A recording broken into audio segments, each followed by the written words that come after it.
Where the Red Fern Grows, Chapter 10. Mama made me a cap out of my first coon hide. I was as proud of it as Papa would have been if someone had given him a dozen Missouri mules. Mama said afterwards that she wished she hadn't made it for me because, in some way, wearing that cap must have affected my mind. I went coon crazy. I was out after the ringtails every night. About the only time I didn't go hunting was when the weather was bad, and even then Mama all but had to hog tie me.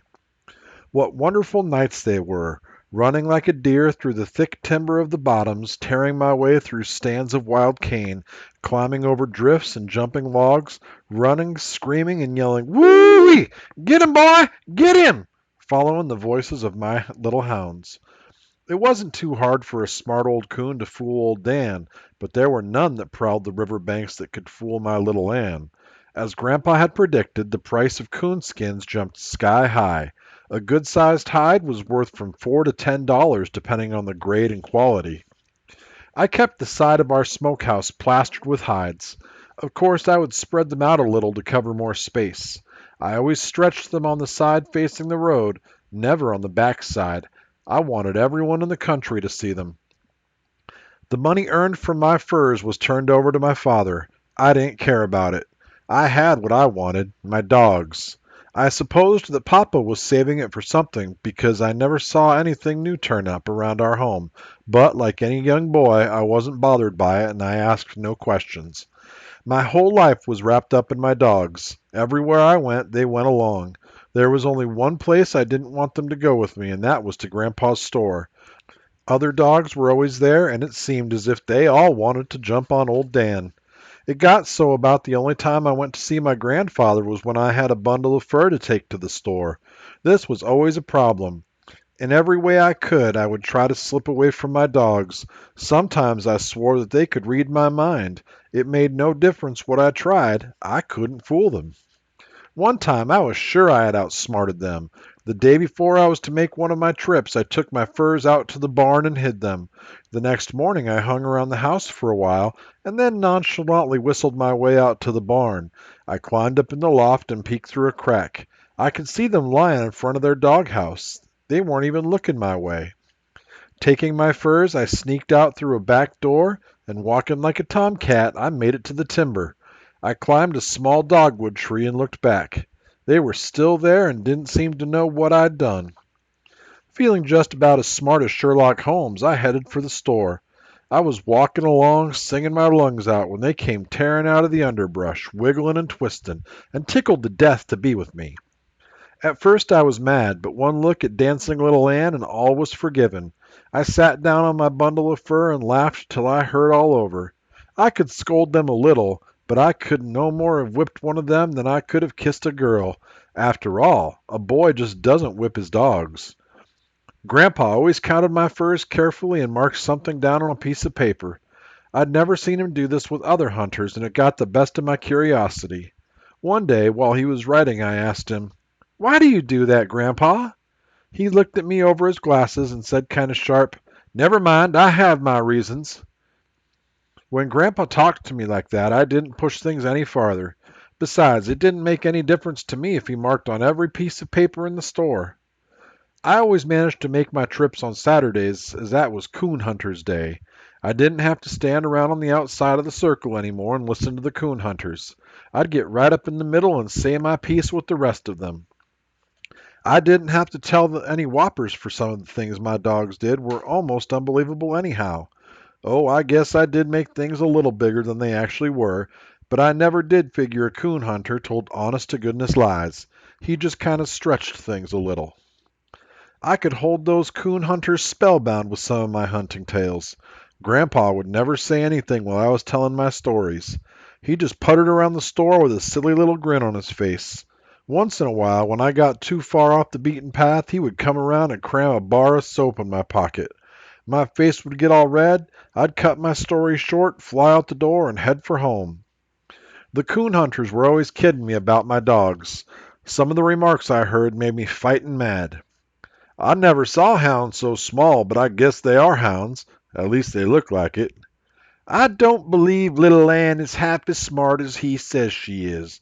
She's so little those old coons think she's a rabbit. I bet she sneaks right up on them before they realize she's a dog. Some of them nights a big old coon is gonna carry her off to his den and raise some little coon puppies. I always took their kiddin' with a smile on my face, but it made my blood boil like the water in Mama's tea kettle. I had one way of shutting them up. Let's all go in the store, I'd say, and see who has the most hides in there. It was true that my dogs were small, especially little Ann.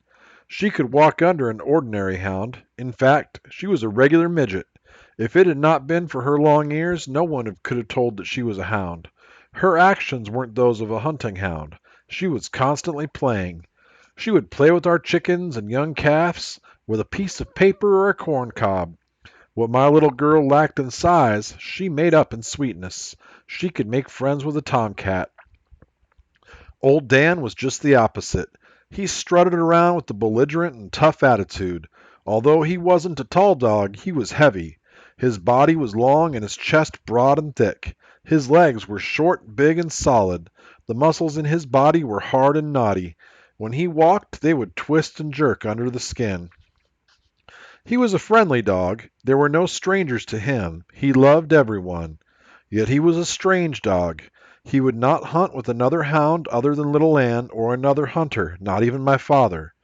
The strangest thing about old Dan was that he would not hunt, even with me, unless Little Ann was with him.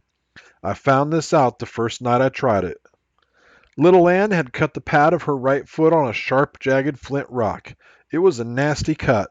I made a little boot of leather and put it on her wounded foot. To keep her from following me, I locked her in the corn crib.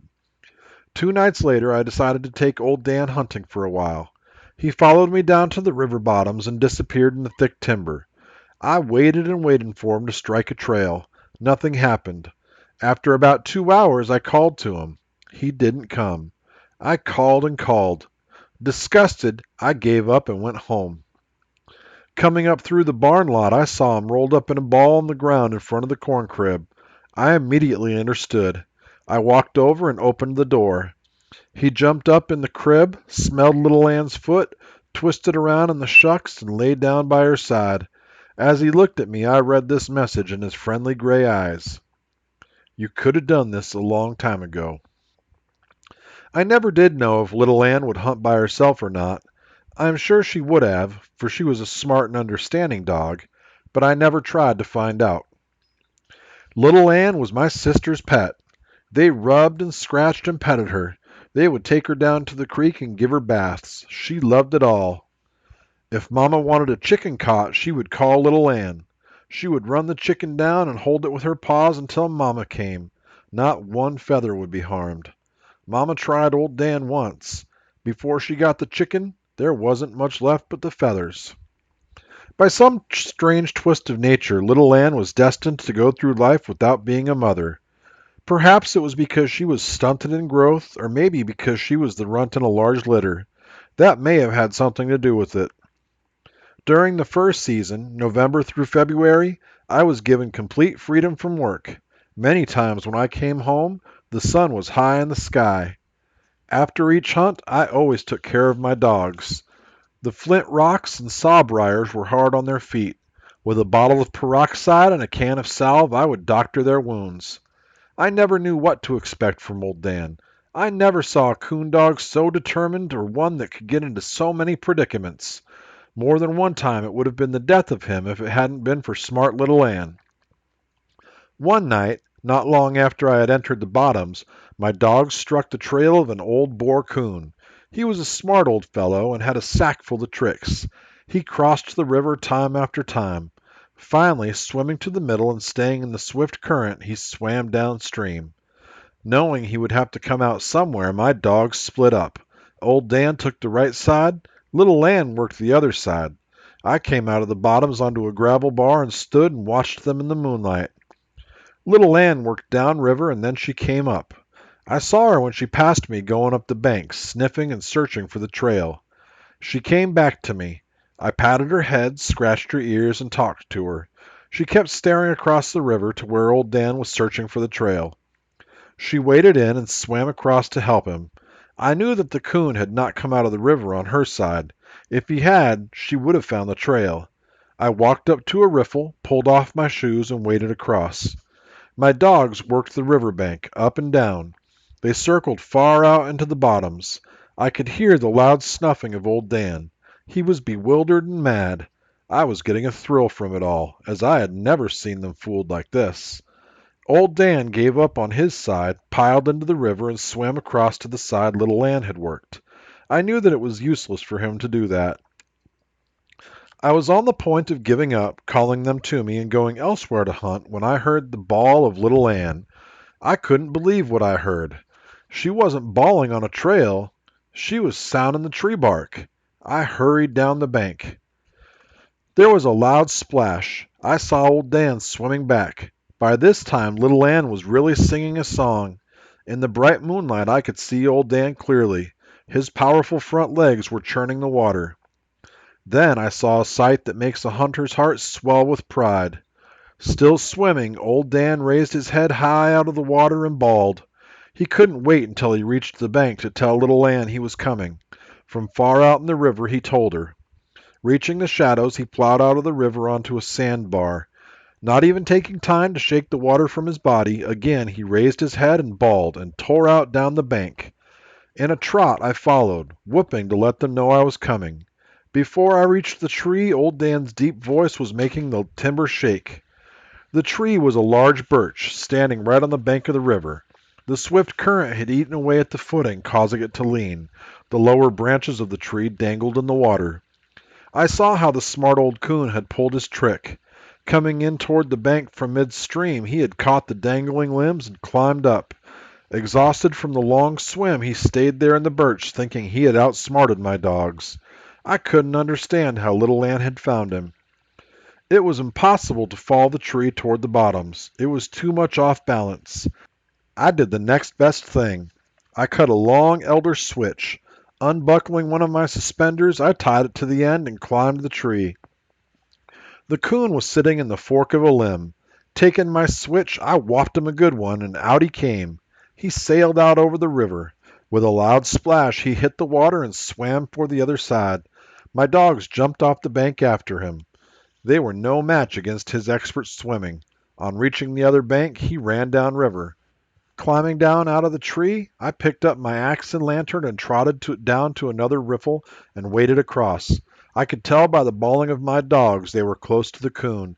He would have to climb a tree or be caught on the ground. All at once their voices stopped. I stood still and waited for them to bawl treed. Nothing happened. Thinking the coon had taken to the river again, I waited to give them time to reach the opposite bank. I waited and waited. I could hear nothing. By then I knew he had not crossed over. I thought perhaps they had caught him on the ground. I hurried on. I came to a point where a slough of crystal clear water ran into the river. On the other side was a bluff. I could hear one of my dogs over there. As I watched and waited, I heard a dog jump in the water. It was little Ann. She swam across and came up to me. Staying with me for just a second, she jumped in the slough and swam back to the other side. I could hear her sniffling and whining. I couldn't figure out where old Dan was. By squatting down and holding the lantern high over my head, I could dimly see the opposite bank. Little Ann was running up and down. I noticed she always stayed in one place of about 25 yards, never leaving that small area. She ran down to the water's edge and started out into the slough. The horrible thought came that old Dan had drowned. I knew a big coon was capable of drowning a dog in water by climbing on his head and forcing him under. As fast as I could run, I circled the slough, climbed up over the bluff, and came down to where little Ann was. She was hysterical, running up and down the bank and whining. I tied my lantern on a long pole, held it out over the water, and looked for old Dan's body. I could see clearly in the clear spring waters, but I couldn't see my dog anywhere. I sat down on the bank, buried my face in my hands, and cried. I was sure he was gone. Several minutes passed, and all that time little Ann had never stopped. Running here and there along the bank, she kept sniffing and whining. I heard when she started digging. I looked around. She was 10 feet from the water's edge. I got up and went over to her. She was digging in a small hole about the size of a big apple. It was the air hole for a muskrat den. I pulled little Ann away from the hole, knelt down, and put my ear to it. I could hear something and feel a vibration in the ground. It was an eerie sound and seemed to be coming from far away. I listened. Finally, I understood what the noise was. It was the voice of old Dan. Little Ann had opened up the hole enough with her digging so his voice could be heard faintly. In some way he had gotten into that old muskrat den. I knew that down under the bank in the water the entrance to the den could be found. Rolling up my sleeve, I tried to find it with my hand. I had no luck. It was too far down. There was only one thing to do. Leaving my axe and lantern, I ran for home. Picking up a long-handled shovel, I hurried back. The sun was high in the sky before I had dug old Dan out. He was a sight to see, nothing but mud from the tip of his nose to the end of his tail. I held on to his collar and led him down to the river to wash him off.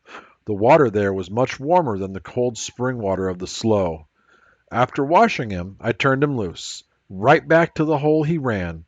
Little Ann was already digging. I knew the coon was still there. Working together, we dug him out. After the coon was killed, I saw what had made him so smart. His right front foot was twisted and shriveled. At one time he must have been caught in a trap and had pulled himself free. He was an old coon. His face was almost white. He was big and heavy and had beautiful fur. Tired, muddy, wet, and hungry, I started for home. I've often wondered how old Dan got into that old muskrat den. Perhaps there was another entrance I had overlooked. I'll never know. One night, far back in the mountains, in a place called the Cyclone Timber, old Dan really pulled a good one. Many years before my time, a terrible cyclone had ripped its way through the mountains, leaving its scar in the form of fallen timber, twisted and snarled. The path of the cyclone was several miles wide and several miles long. It was a wonderful place to hunt as it abounded with game. My dogs had struck the trail of a coon about an hour before. They had really been warming him up. I knew it was about time for him to take up a tree, and sure enough I heard the deep voice of old Dan telling the world that he had a coon up a tree. I was trotting along, going to them, when his voice stopped. I could hear little Ann, but not old Dan. I wondered why and was a little scared, for I just knew something had happened. Then I heard his voice. It seemed louder than it had been before. I felt much better. When I came up to the tree, I thought little Ann had treed old Dan. She was sitting on her haunches, staring up and balling the tree bark. There, a good 15 feet from the ground, with his hind legs planted firmly in the center of a big limb and his front feet against the trunk of the tree, stood old Dan, bawling for all he was worth. Above him, some 8 or 9 feet, was a baby coon. I'm glad it was a young one, for if it had been an old one, he would have jumped out. Old Dan would have followed, and he surely would have broken all his legs. From where I was standing, I could see it was impossible for old Dan to have climbed that tree. It was dead and more of an old snag than a tree, with limbs that were crooked and twisted. The bark had rotted away and fallen off, leaving the trunk bare and slick as glass. It was a good 10 feet up the first limb. I couldn't figure out how old Dan had climbed that tree. There had to be a solution somewhere. Walking around to the other side, I saw how he had accomplished his feat. There in the bottom was a large hole. The old tree was hollow. Stepping back, I looked up and could see another hole, which had been hidden from me because of old Dan's body. He had simply crawled into the hole at the bottom, climbed up the hollow of the tree, and worked his way out on the limb. In some way he had turned around and reared up, placing his front feet against the trunk. There he was. I didn't know what to do. I couldn't cut the tree down, and I was afraid to climb it for fear I would scare the coon into jumping out. If he did, old Dan would jump too and break his legs. I ran plan after plan around in my mind. None would work. I finally came to the conclusion that I had to climb the tree and get a hold of that crazy dog. I blew out my lantern, pulled off my shoes and socks, and started shimmying up the tree. I prayed that the coon wouldn't jump out. Inching along, being quiet as I could, I made it to old Dan and grabbed his collar. I sat down on the limb and held him tight. He would bawl now and then and all but burst my eardrums. I couldn't drop him to the ground, and I couldn't climb down with him. I couldn't sit there on that limb and hold him all night. I would be no better off when daylight came. Glancing at the hole by my side gave me the solution to my problem. I thought, if he came out of this hole, he can go back in it. That was the way I got my dog down from the tree. This had its problems too. In the first place, old Dan didn't want to be put in the hole head first. By scolding, pushing, shoving, and squeezing, I finally got him started on his way. Like a fool, I sat there on the limb waiting to see him come out at the bottom, and come out he did. Turning around, bawling as he did, right back in the hole he went. There was nothing I could do but sit and wait. I understood why his voice had stopped for a while. He just took time out to climb a tree. Putting my ear to the hole, I could hear him coming. Grunting and clawing, up he came. I helped him out of the hole, turned him around, and crammed him back in. That time I wasn't too gentle with my work. I was tired of sitting on the limb, and my bare feet were getting cold. I started down the same time he did. He beat me down. Looking over my shoulder, I saw him turn around and head back for the hole. I wasn't far from the ground, so I let go. The flint rocks didn't feel too good to my feet when I landed. I jumped to the hole just in time to see the tip end of his long tail disappearing. I grabbed it. Holding on with one hand, I worked his legs down with my other and pulled him out. I stopped his tree climbing by cramming rocks and chunks into the hole. How the coon stayed in the tree, I'll never know, but stay he did. With a well-aimed rock, I scared him out. Old Dan satisfied his lust to kill. I started for home. I'd had all the hunting I wanted for that night.